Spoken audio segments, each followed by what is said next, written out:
It's only 50-50. For you guys to go and get that win in the first round in a rivalry game, what did that experience entail, making that 2-0 comeback? Oh, it was dramatic. I think any rivalry game, especially against Washburn, it's going to be exciting and there's going to be ups and some downs. And I think it was full of that. And I think Jane touched on it and everything. Like in our huddles and everything, we just stuck together through the whole 90. And that was a key part of that success. Now, you know what it's like to go down to Wichita, get your hands on that trophy. You were a big part of that team that won the MIAA tournament trophy. How do you kind of bring that leadership and that experience along with the other players, Abby, your sister, the other ones who are part of that, Asta, and kind of let the newcomers know, hey, this is the effort it's going to take, because it was a big effort to get that done last time. Right. I think just going into these games, I mean, with Washburn prepping for our regular season game, Jane wanted us to speak about that rivalry and like what that feeling is like on that field. And so, and we just explained it. It's like, this is going to be tough. We're going to have fouls. People are going to go down. People are going to get scored on. We might be down. We're going to miss shots. And so I think that's just going to be the same feeling, especially in a tournament setting of where it's anybody's game. And I think the girls are finally they have that first round experience and now they're like, oh, okay, this is what it's going to be and this is what it's going to take. So I think it's just keeping that mindset on. Cool. Not only speaking on like the team's confidence, but yours as well, especially in that Washburn game, going down 2 goals early on. It's easy to get down on yourself, but quickly getting back up and having some exact crucial saves late in the game. How much do you just take confidence knowing that, hey, maybe it wasn't the best start, but going to rebound well for your team and obviously going out with a high and getting the win?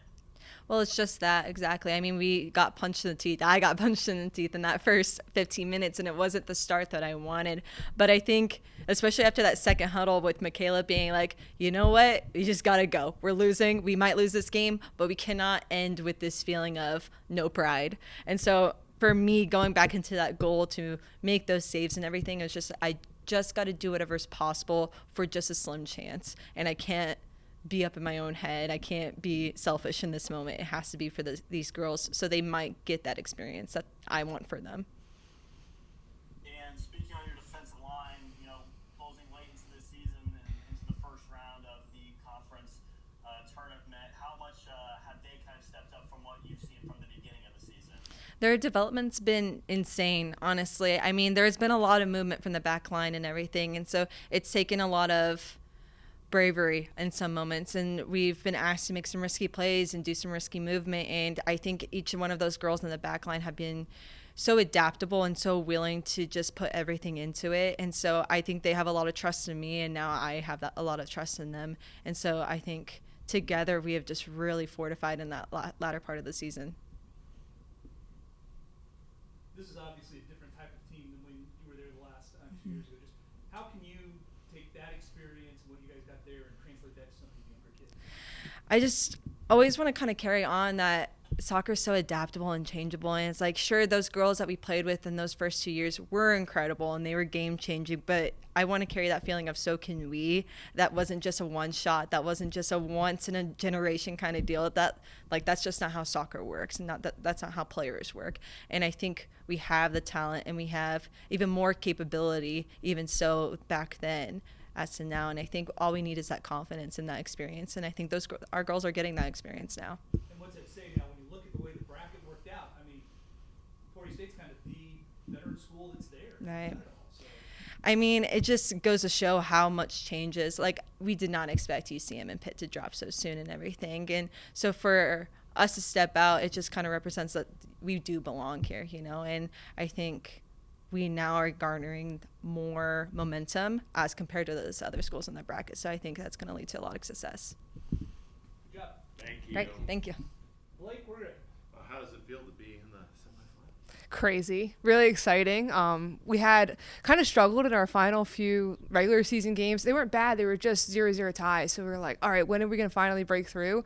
And it all came at one moment. It was so exciting. So, yeah, we're really pumped. What's it been like to kind of see some of these leaders who had success deep into the tournament kind of leading this team back this year? it's been crucial. And I think that was one thing a lot of the team talked about is after we conceded the goals, getting into that huddle as a group, as a team, and some of our older players like MIAA speaking up and kind of rallying everyone together. And one thing we kept talking about is like bringing people with you. And that was a really good moment for our leaders, our captains, to bring others with them. What are your thoughts on the Chos? Obviously face them again, but obviously it's going to be different in the postseason, but what's the matchup like with them? Yeah, so obviously we had a lot of success the first time. I think it's going to be a little bit different this time.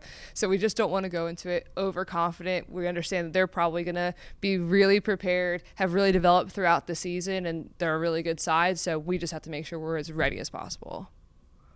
Cole, do you have anything? Yeah, to follow up against that, obviously, I picked up that win earlier in the season. From what you guys see on film, how much have they changed from what you guys saw earlier in the season?